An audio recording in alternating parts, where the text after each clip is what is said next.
welcome back everyone. This week we are at Asskicker and Relentless. Holy crap, Damien. What just happened? We'll get to that bit in a minute. So, yeah, we're at Asskicker, and as expected, there's a lot of rocks. Unexpectedly, though, it seems that the rocks have been getting more exposed, and unfortunately it rained the night before, so this is starting to get to like what I would describe as almost worst case scenario for the new tire choice that I've picked. It was really quite shitty riding on these tires, to be frank.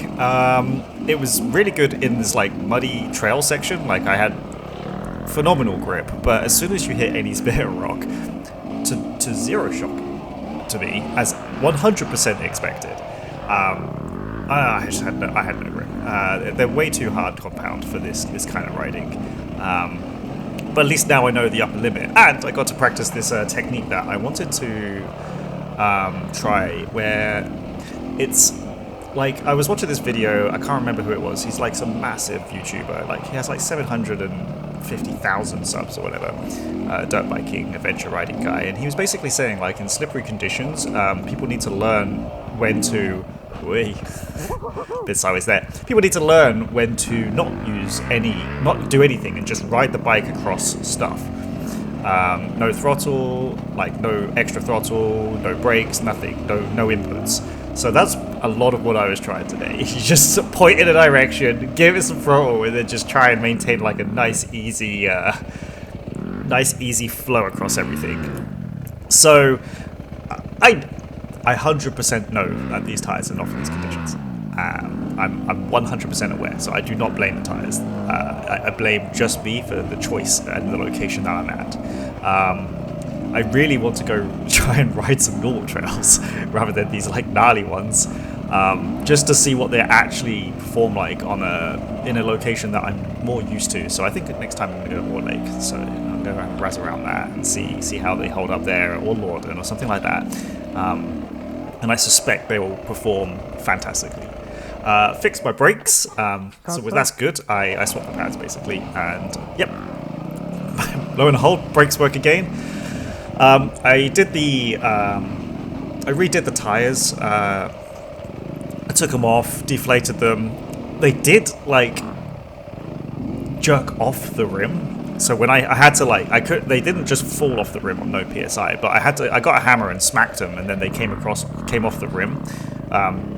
So like the bead broke. So I guess the bead did set. So I just popped it back up to 60 PSI with loads and loads of soapy water in. Actually, it was like 50 because some guys said do it to 40, and I was like, let's meet it midway, 50, and then I just left it overnight for a couple.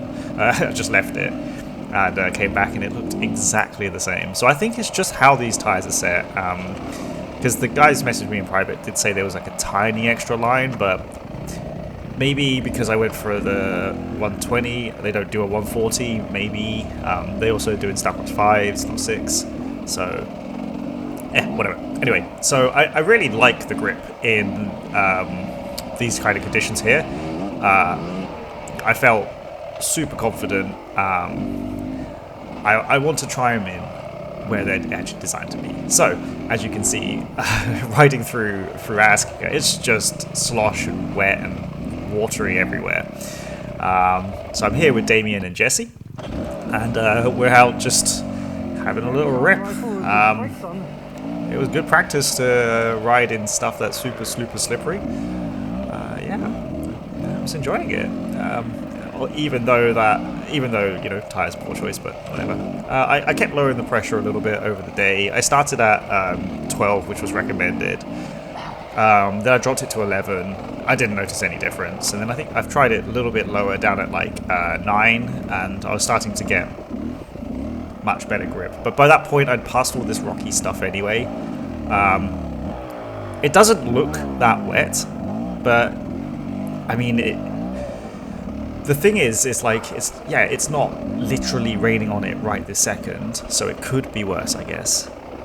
But when it gets damp, the rock turns from moderately okay grip to it's just slimy. It all seems slimy. This section was fine. There was no problem going through this bit. I'm just going a bit slower because I don't want to fall down a stupid hole. But like some of the other rocks, they just turn into like this slime, and you can barely stand on it with your boots. So that makes me feel a little bit better. And watching the other guys with like their hybrid tires, which are much softer, and watching them lose their backs, swiggling around all over the place, I'm just like, if that's what it is with a softer tire, like even if I had the enduro mediums, I'd be doing exactly the same as them. So I'm not hugely bothered. I'm just trying to pick better, straighter lines to go through things without, so I'm not like sliding all over the place too much. Here's the thing I need to practice. I was fucking dog shit at this. So there is no run up. Jesse managed to stand and then wheelie. Damien was like 700 foot tall, so he can just do a seat bounce and wheelie over it. Although, hey, nice one, man. Nice try. Kind of funny. And then I'm just terrible. And my first attempt, what was that? I just drove into it. Terrible. Got my pipe stuck. And then my second attempt just went fucking flying. It was so bad. It took me so long to get the confidence to do that as well, and I still did it terribly. So that is something that I definitely need to practice. Yeah, going through this muddy stuff, the bike pulls really well. Like, I'm assuming that's just the new tires, and they pull extremely well in the mud. And because they got like quite aggressive side pointy tires, the knobs as well, it just grips the side of the rut and just forces you through. So it's like damn, sweet. And I'm assuming that will be great for when I lean over as well. Here's another one of the first climbs. This one's the easy one. Losing the front everywhere. Just make it up. Well. Huh? Your tire does not grip rocks well. Nope. Fuck, you were like everywhere. Yep. Yeah, I know. I feel it. I notice it. Oh well, but like, again, I do not want to like be like, oh, these tires are terrible. No, I chose. Oh, hey! Whoa, you alright? Oh my god!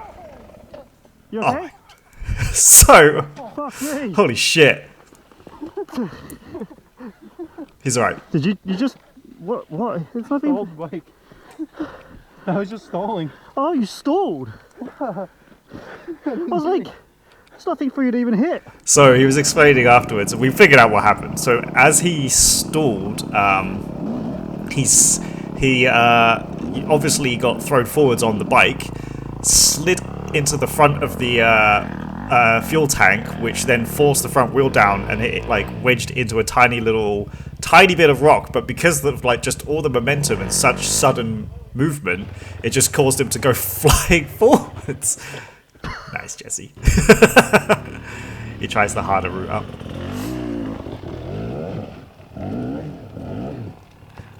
This rock was hard to even walk on. Like, we were just sliding and slipping all over the place. So you can see that the mud is kind of rich, even with the color grading. It's still very wet. It's not dry at all.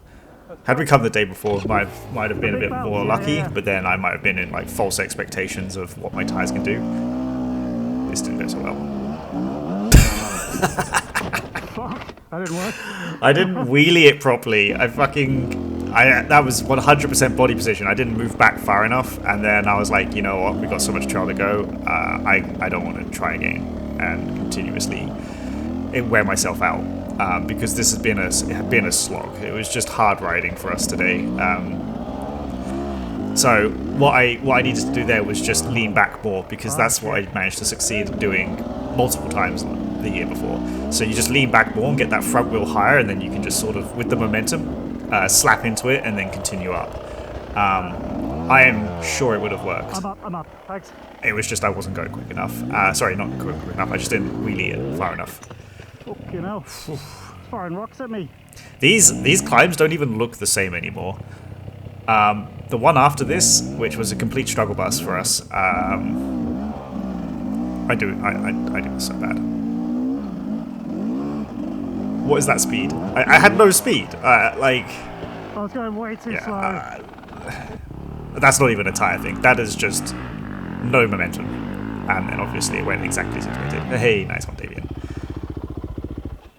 even being 100 foot tall, he was going to fall over there without us pushing him up. Yeah, so there's one after that, but I'm not going to bother showing it because it was a complete struggle bus, and we actually just took like the chicken route, like you zigzag up it rather than just slamming up it. That route doesn't even look the same anymore. Like it's unrecognizable. It's actually a lot cooler, and if it was dry and I had suitable tires, I would 100% try it. Actually, if it was even drier, if it was just even if I just had suitable tires, I'd probably try it the proper way, but not with these. Can't be bothered. Couldn't even stand on it. I slipped on my fucking ass walking down to try and help. Like, yeah, nah, can't be bothered.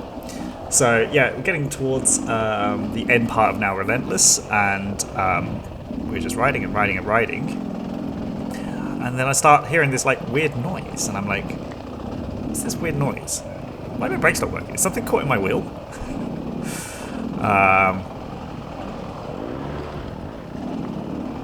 Yeah, we're just riding and riding. I have a clip of it somewhere. Basically, what happened was one of the upper bolts for my caliper had rattled out. My front caliper. No. How second bolt is it tight? The fucking... What bolt is that? Yeah, so we caught Jesse up after me not having any front brakes, and he actually was like, wait a second, the triple clamp bolt will fit in there, and so that actually, we used one of those, and that got us to the end. We did it. Now I can say I've done it. Finally, We've done it, Damien. third time I actually managed to do the whole trail. Every other time we never make it the 100% of the way. Anyway, whoa, Jesus. That'll do for this week. Yeah, nice. See ya.